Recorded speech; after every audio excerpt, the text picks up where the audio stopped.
if you care as much about the state of the world as you do about the state of your investment portfolio or your wallet, you may choose to pick companies or funds that make it a point to do what they do in a sustainable fashion, which is sometimes called ESG.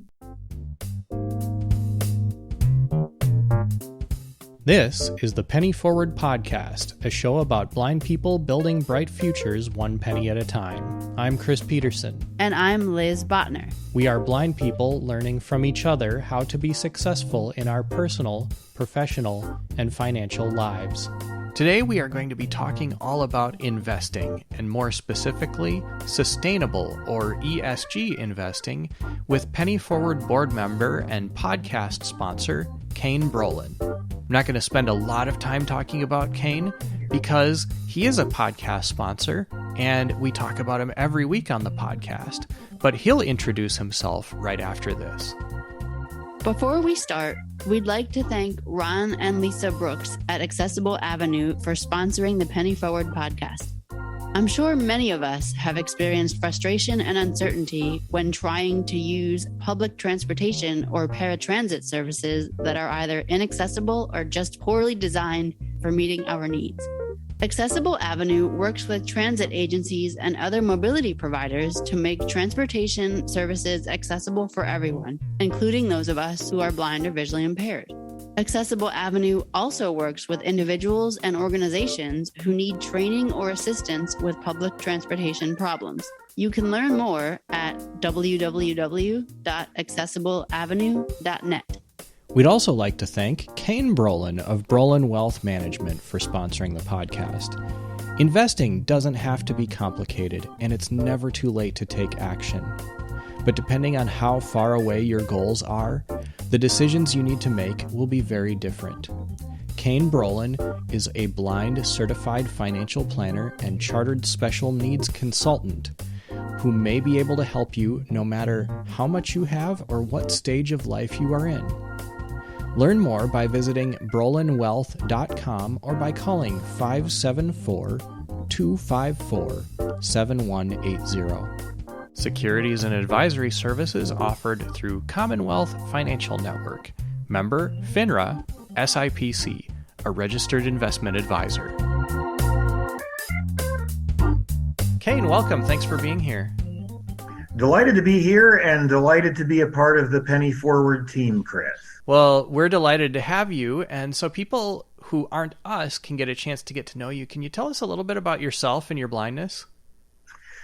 Well, my blindness has always been with me. My blindness was caused by what happened pretty frequently back in the 1960s when I was born, retinopathy of prematurity.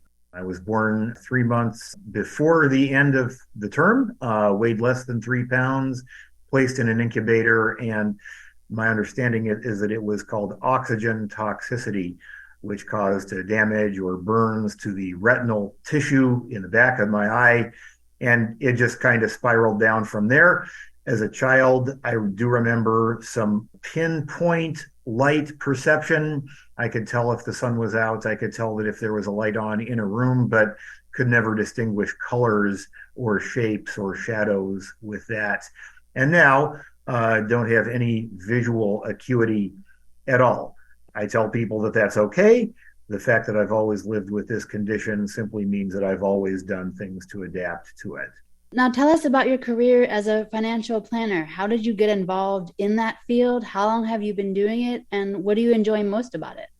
Well, I stumbled across the career. My goal as a child and even as a young adult was to be in the broadcasting industry. And I worked in that for 6 years after I graduated from college, but found out that really the radio industry did not love me as much as I loved it. And so I switched gears, got a master's degree in management, is what it was called, from Northwestern University. Most universities refer to it as an MBA.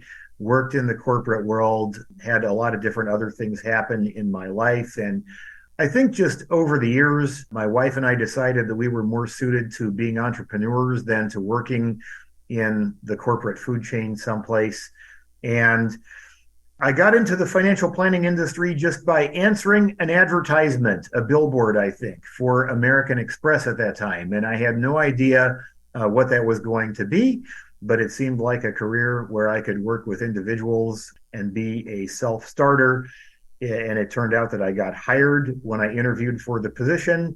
And then I realized later that it was really a sales job and not really a financial planning job in the beginning, because if you don't have people to be in front of, it really doesn't matter what you know or what degrees you have.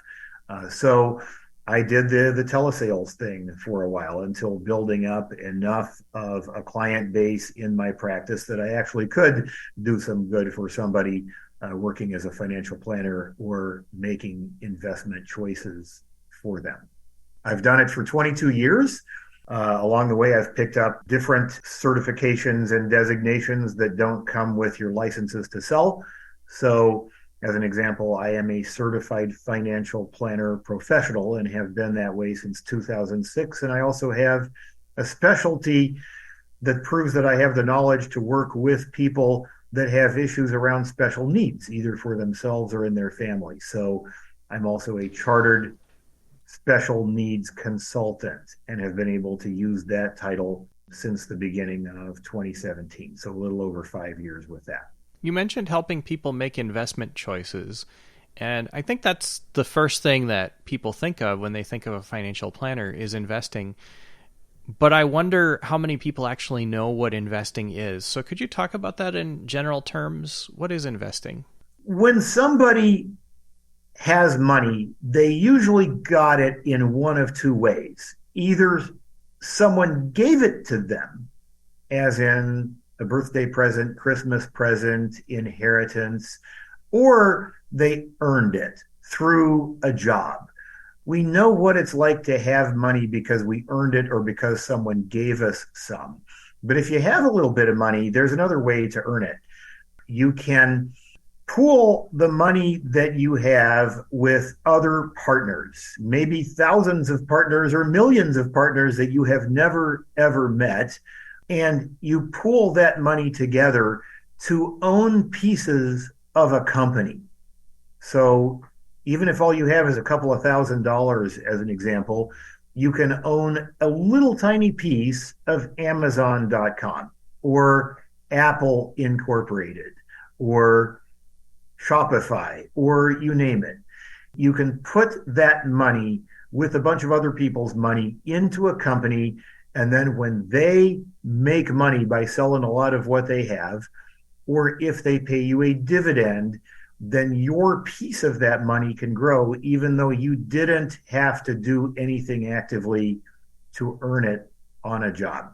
How would people decide what investment choices to make for themselves?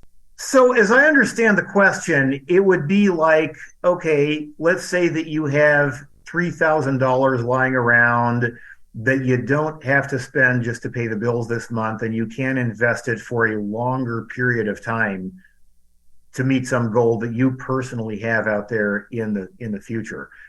Well, a lot of people would buy a stock or a collection of stocks with that money. And it used to be that back in the 1950s and 60s, when my father was starting to do that, you just invested in companies that you thought were going to make money, that were good companies, that paid a regular dividend. We can talk about dividends later. And it was assumed that a big American-based company that made stuff that everybody bought was probably a good company to invest in. You bought Marathon Oil, or you bought Ford or General Motors because people were driving Ford or General Motors cars, right? Pontiacs and Buicks and this kind of thing.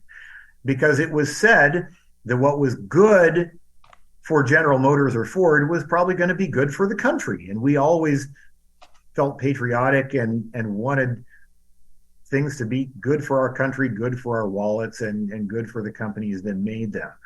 Well, people have grown a little bit more discerning and maybe a little more cynical in the last 50 years. We've had wars that America was involved in that we didn't necessarily win.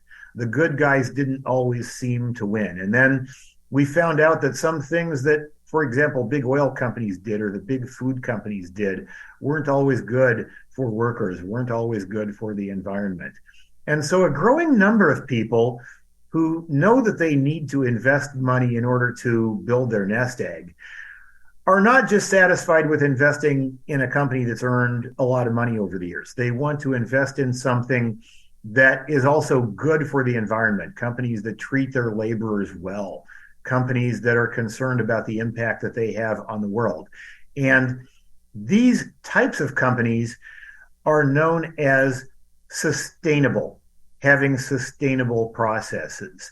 Maybe they use things from the environment to make what they sell, but they also want to spend some of their capital to rebuild rainforests around the world that have been depleted. Maybe they want to make sure that they are not building what they make on the backs of folks in third world countries that are living in almost slave type conditions, making 50 cents an hour or a couple of dollars a day, being exploited to do what they do. So if you care as much about the state of the world as you do about the state of your investment portfolio or your wallet, you may choose to pick companies or funds that make it a point to do what they do in a sustainable fashion, which is sometimes called ESG.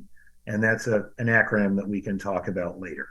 So that sounds very nice, and I want to help the environment and I want to make things better for workers, but can I really make money that way? Or is that just kind of a bleeding heart thing that's going to lose me money in the long run? I think you'll find that you can make money that way. And I'm not just saying that because I think I've got a formula for doing it. There are the hugest companies right now in the investment universe that you will read about in the Wall Street Journal are companies like BlackRock, as an example, Vanguard Group, companies that manage a great deal of people's retirement assets that did not start as bleeding heart companies, but even these firms will admit, the Merrill Lynch's, the R.W. Baird's of the world, BlackRock. It has been reported that 1 out of every $3 invested in the stock market today is invested with an eye toward sustainable or ESG investing. Even in 2020, when we had a very anti-ESG individual serving as president of the United States, the firms that made the most money during that year in the midst of the COVID lockdown and everything else were ESG-related companies. A lot of them were producing technologies, for example, designed to be used in electrified vehicles or in other types of technologies, solar, wind, or other things that were designed to protect or rebuild the environment. So this is definitely a trend that we are seeing a lot of people with a lot of money insisting on before they put dollars into a firm, making sure that firm has a policy to make the world better and not just make themselves a profit. So would I say that ESG or sustainable investments will earn you more money than other things? No, I can't say that. But are many mainstream companies adopting screens that basically add a sustainable component into what they do day to day? Absolutely yes. And it's not always because they wanted to from the beginning, but the market is driving all kinds of companies in all kinds of industries to think about this before they initiate their project. Before we move on, can we define that acronym ESG? ESG is an acronym that stands for 3 important components of sustainable investing. The E is environmental. And I think it's been shown that about 80 to 90% of those people who want a sustainable portfolio will want companies that are doing something good for the environment. S stands for social. So this could be lots of things. Employing or promoting women in the organization to positions of middle and upper management, demonstrating support for the LGBTQ plus communities, promoting or employing or paying particular attention to market segments that involve African American communities, Latino or Latinx communities, folks in different parts of the world that might have been exploited by other types of business practices. So doing things for the social good, making sure that people, especially in brown and black communities, are not being hurt through environmental damage in their communities and have a chance to enter the American middle class and live the American dream. And G stands for governance, corporate governance, being fair in the way their companies are being governed, about how the labor practices that are used in their firms or industries. So E is environmental, S is social, G is governance overall, and those three combined make up what one could call a sustainable investment. We'll continue our interview in a moment, but first,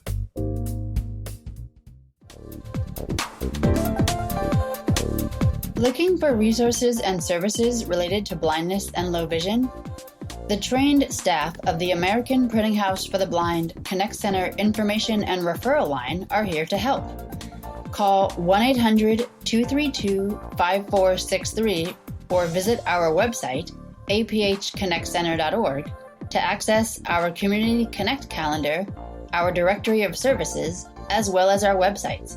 The APH Connect Center, providing resources to guide children, parents, adults, and job seekers who are blind or low vision to greater independence and success in their lives.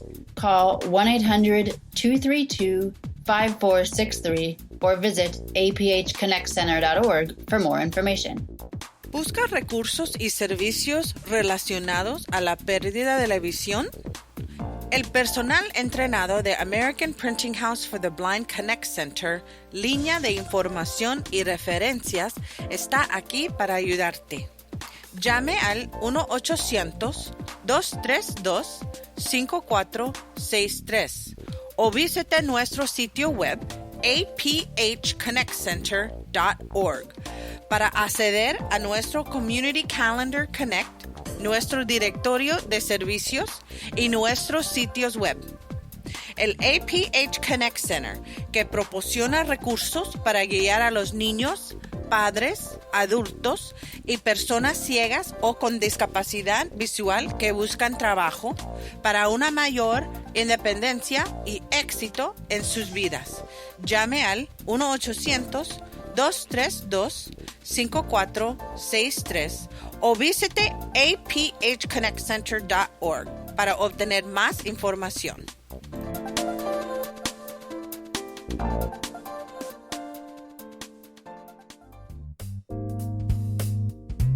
Is there something you'd like to talk about? Visit pennyforward.com/podcast to learn how you can contact us and send us a voicemail that we may share on the air. What are other strategies people use for picking investments? A lot of it has to do with the amount of risk that someone chooses to take on.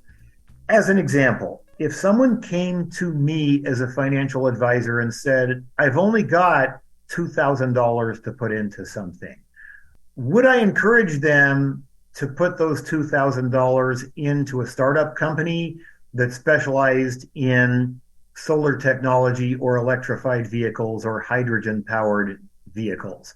I probably wouldn't. Even if that individual understood that they wanted to do sustainable investing, one of the issues that you face as an individual is, what happens if I'm going to need that money out of that account? I don't necessarily want to expose that money to quick or hard to recover losses. And I learned that lesson early in my career as a professional investor. Even if someone had an interest in a sector of the economy that was really praiseworthy, if that sector carried with it a high amount of up and down risk, it would be very easy under some conditions for that 2,000 to all of a sudden erode to 1,500 because the economy had a hiccup. We went through a correction, a negative correction in the stock market. Then all of a sudden, 3 months from now, a bill comes due for that client and they said, I really need to have my money out of there.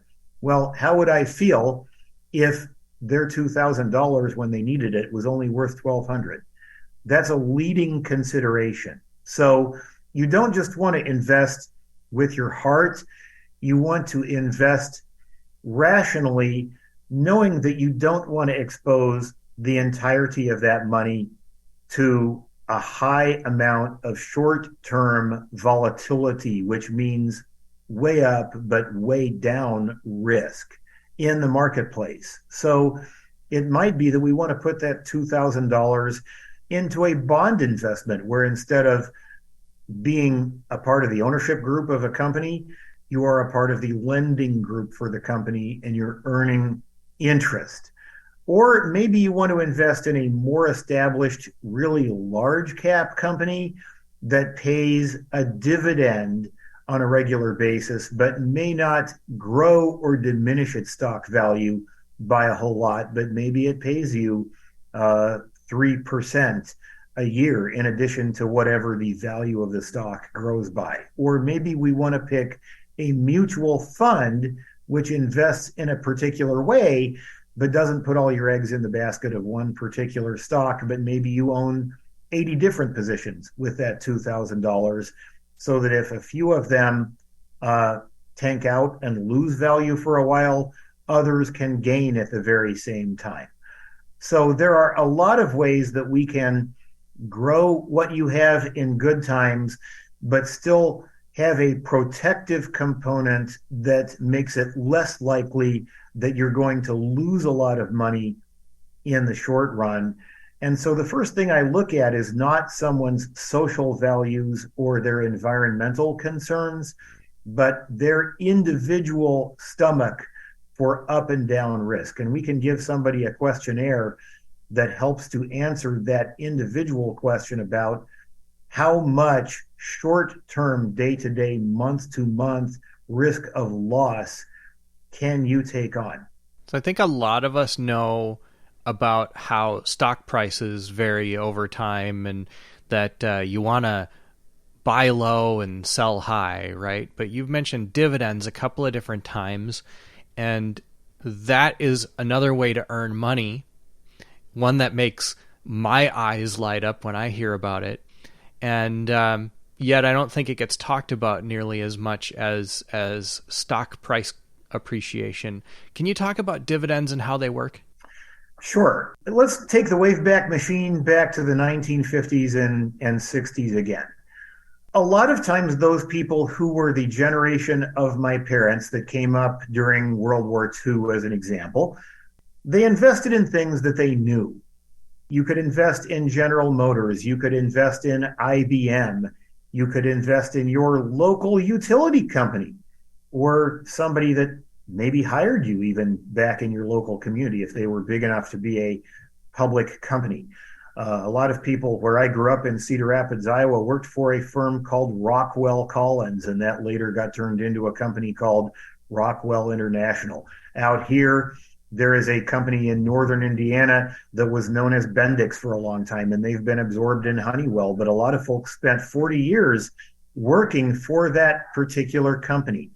And they didn't really concern themselves a whole lot with the value of that company growing, but what they really loved is they received a check in the mail that they could deposit in their bank from that investment, and that check came to them usually once every 3 or 6 months, and it was called a dividend check. And that meant that when Honeywell or Rockwell International made a profit, they paid a sum of that profit back to the investors that put their money into that company. And that was and is called a dividend.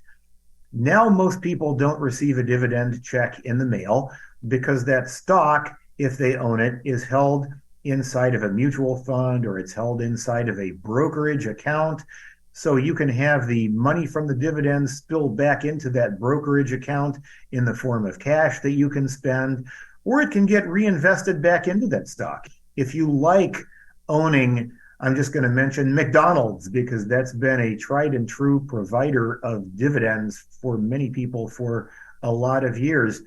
You can actually have that little dividend that you get buy one or more shares of McDonald's Corporation, and you can just own more shares of that stock by having that dividend reinvested through a program. In fact, that's an acronym, DRIP, a dividend reinvestment program, and stocks have that. And that's one of the ways that you can develop your own personal nest egg and grow more money, is having a well-established, mostly bigger company pay you a dividend. And that's part of the way that you can draw benefit from having invested in them. It's a reward that they give you by giving you back a piece of that profit every quarter or every half a year. I love that. And I actually do receive a dividend check in the mail because I used to work for IBM and I owned some IBM stock, most of which I sold at one point when I was younger and not as smart. But I kept one or two shares of it, and every quarter they send me a check for a couple of dollars. It's not much, but it's kind of fun to receive in the mail. So that dividend is really a way to get paid. And if you think about it, if I were to own thousands of shares of IBM stock, that dividend check could be several $1,000s. And if I reinvest that in IBM stock instead of cashing it out and spending it, then my dividend checks are going to get bigger and bigger as I buy more of the stock. So it is something that doesn't get talked about nearly as much as it used to, but it's a fun and interesting way to know that you can earn money from your investments. For those listeners who still may be kind of on the fence about should I invest or should I not invest, what is one piece of advice that you can give them? Always have at least 1 month and preferably 3 months worth of your living expenses in a cash reserve that is not subject to the downside of investment markets, that you can get at when you have to get at it. I think in order to know when is a right time to invest, you need to at least understand enough about your own situation to know, as much as any of us can know, what could happen that causes me to need a lot of money, more than I would usually need in the next 3 months, to be generous about that. So what if I need a piece of assistive technology because my Braille display crashed? If I'm a homeowner, what do I do if my basement flooded and I need to get work done on my foundation or a new roof put on my home? Or if somebody in my family needs to purchase a vehicle or a transmission for the vehicle that just went out that might be instrumental to my needs living day to day. You should never put the last dollar that you have into an investment market. But if you've got some money saved up for cash reserves, or if you think you have some money coming to you that you are not going to immediately need, I would still consider beginning an investment. If you have a job, and if that job has a benefits program, a profit sharing plan like a 401k or a 403b, always subscribe to that program as soon as you can afford to do that, particularly if the person paying you matches that money. There's always good things when it comes to getting free money given to you by others. And I mentioned one of the ways people get money is to have someone give it to them. A lot of employers will offer to give you a little bit of money, even if it's only $50 or $75 a paycheck, as long as you put an equal amount or maybe a little bit better amount of your own pay into that profit sharing plan. That's a way to invest, and that's always where someone should look to start if you are employed by a company that makes one of those plans available to you. Kane, where can people contact you if they want to get in touch with you directly? They can contact me at area code 574-254-7180, or they can reach out to me via email at kane.k.brolin@brolinwealth.com. And you can find me on the web and that's just the name of my website, brolinwealth.com. And I'm also represented on LinkedIn as an example. So there's a variety of ways that people can find me and get in touch.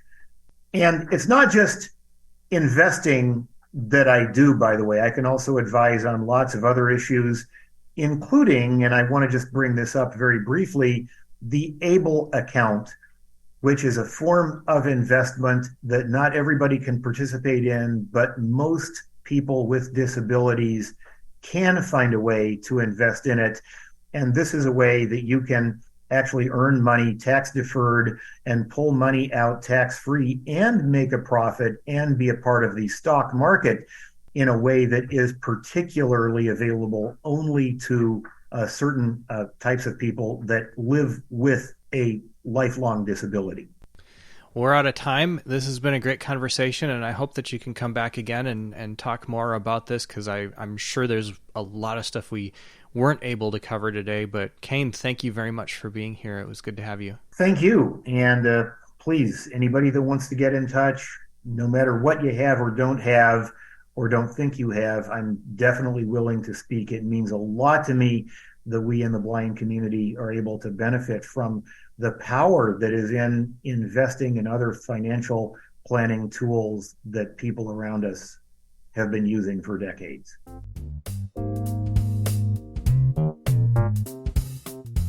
Do you know the difference between a savings and money market account? When you're in an unfamiliar financial environment and need a hand understanding the lay of the land, Penny Forward is here to help. Our online courses, members-only group chats, and access to one-on-one coaching help you build your own bright future one penny at a time.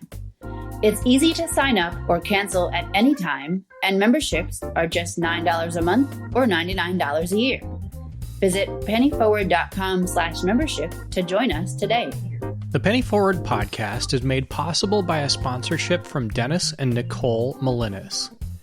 They sponsor the Penny Forward podcast because they believe in Penny Forward's mission to help blind people navigate the complicated landscape of personal finance through education, mentoring, and mutual support.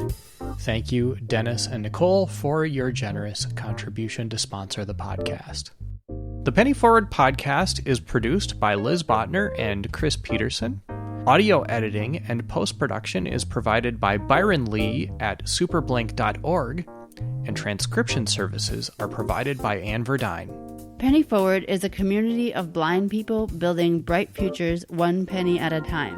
Visit pennyforward.com to learn more about who we are and what we do. For all of us in the Penny Forward community, I'm Chris Peterson. And I'm Liz Botner. Have a great week.